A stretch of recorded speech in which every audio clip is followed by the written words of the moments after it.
In this video, I will show you how to do boot Fedora 44 and Windows 11. This is the brand new easy guide and one of the safest ways to set up a do boot on any computer without risking data loss. Also, at the end of this video, I will show you how to safely remove Fedora from the do boot. So make sure to watch this video until the end to avoid any confusion. The only requirements of this video: you need Windows 11 installed on your computer or laptop, an 8 gigs or higher USB drive to create a bootable disk with Fedora 44, at least 30 GB of free space reserved from your existing drive. Before installing Fedora, it's recommended to create a system restore point on your Windows computer. Go ahead and search for Restore Point in the Start menu and open it. This tool allows to take a snapshot of the system current state. If something goes wrong with the Fedora installation, you can use this backup to restore your system to normal.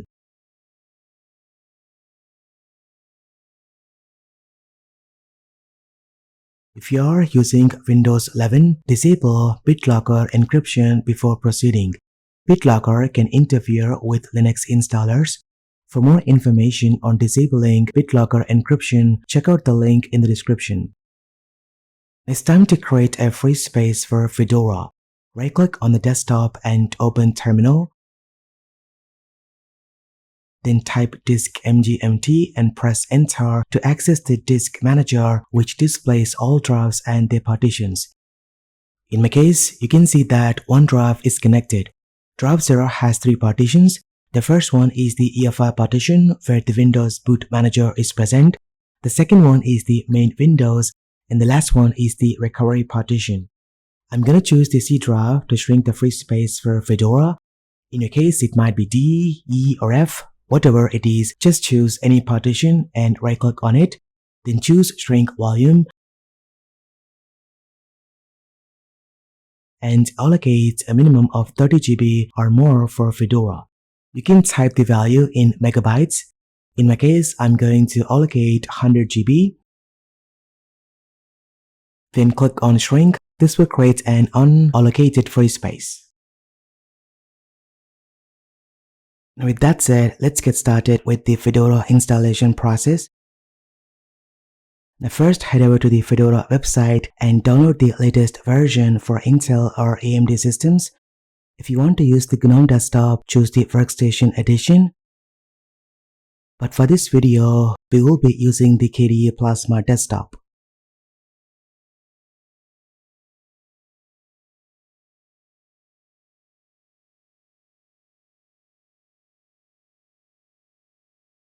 While it's downloading in the background, go ahead and download the Fedora image writer.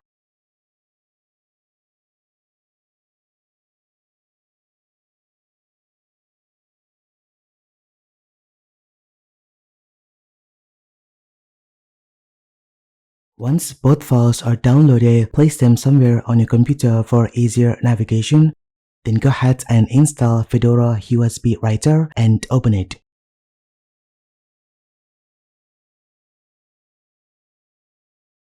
Then connect your USB drive to your computer. Then go ahead and select the ISO file option and import the Fedora image.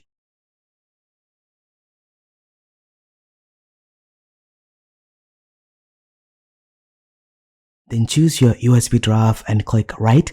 This will take some time depending on the writing speed of your USB drive.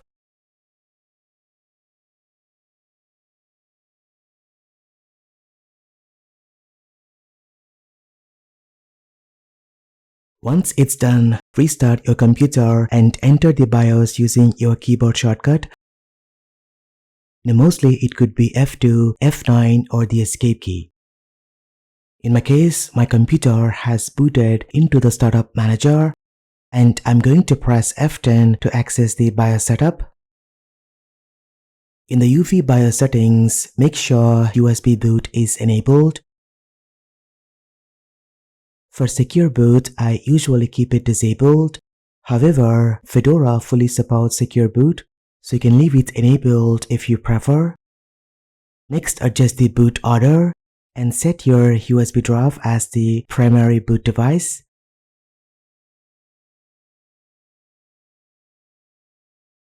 Once you're done, save the changes and exit the BIOS. Your system should now boot into the Fedora grub menu from the USB drive.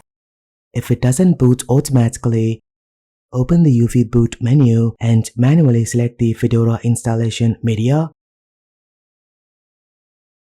Then choose the second option to boot into Fedora Live Setup.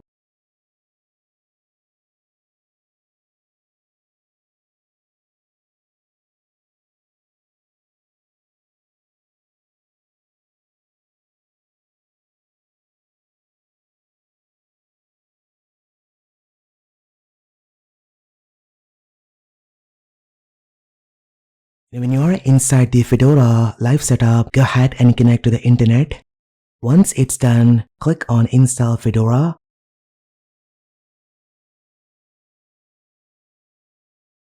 This is the brand new Anaconda Installer. Now go ahead and set the system and keyboard language.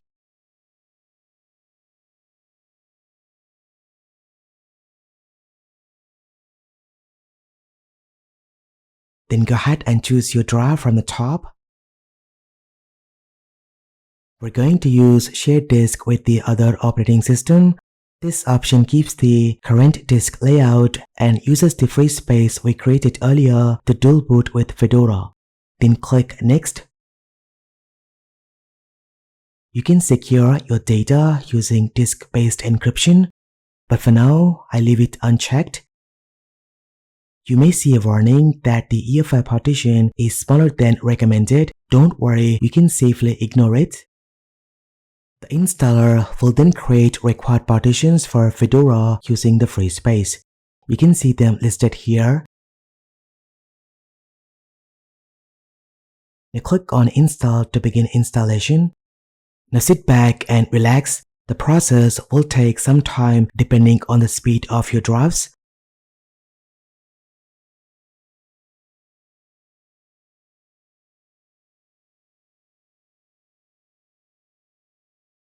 Once it's done, go ahead and reboot your computer and remove the bootable media.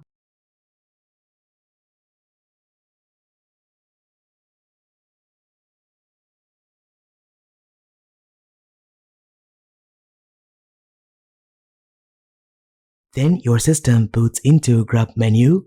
From here, you can choose to boot into Windows 11 and Fedora.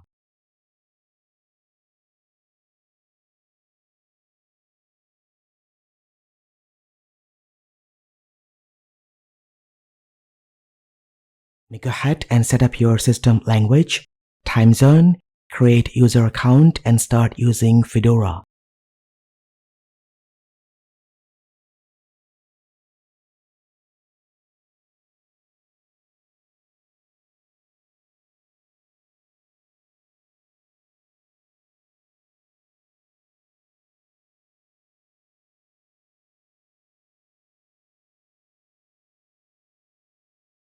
Congratulations, you have successfully set up a dual boot with Fedora and Windows 11.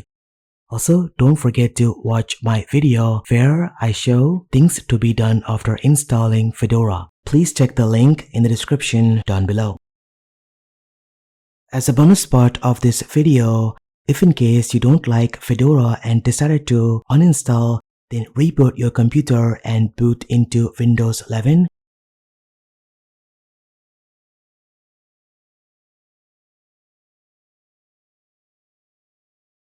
Once you're inside Windows, open Terminal and type this command and press Enter to open Disk Manager. Here, in my case, next to C drive, two new partitions are showing. We need to delete each partition one after the other. Just go ahead and right-click on each Fedora partition and choose Delete Volume.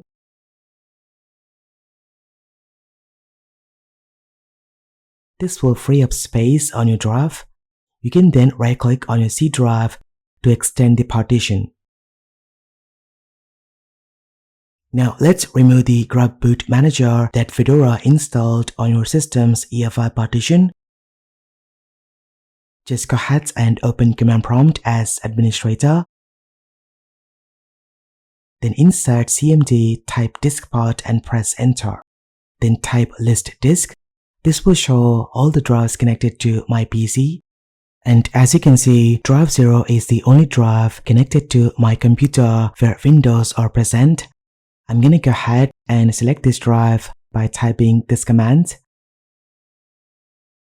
Now I'm gonna type list partition to view all partitions of this drive.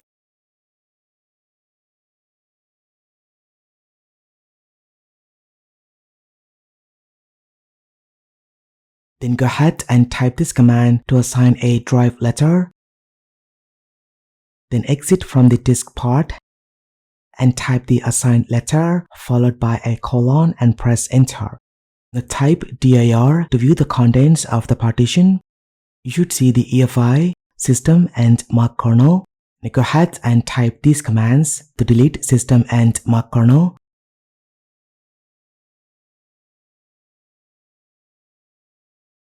Then navigate into UEFI by typing this command. Then type dir to view its contents.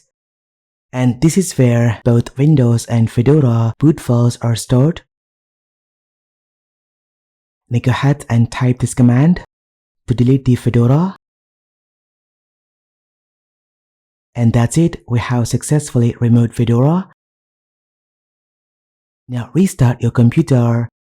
It should boot your system into Windows 11 directly and you won't face any issues. And that's how you properly set up a do boot on your Windows 11 computer with Fedora 44. Let me know what you think about this in the comment section down below. If you like this video, hit that like button and subscribe to see more content. Thank you so much for watching. This has been KSK Royal. I will see you in the next one.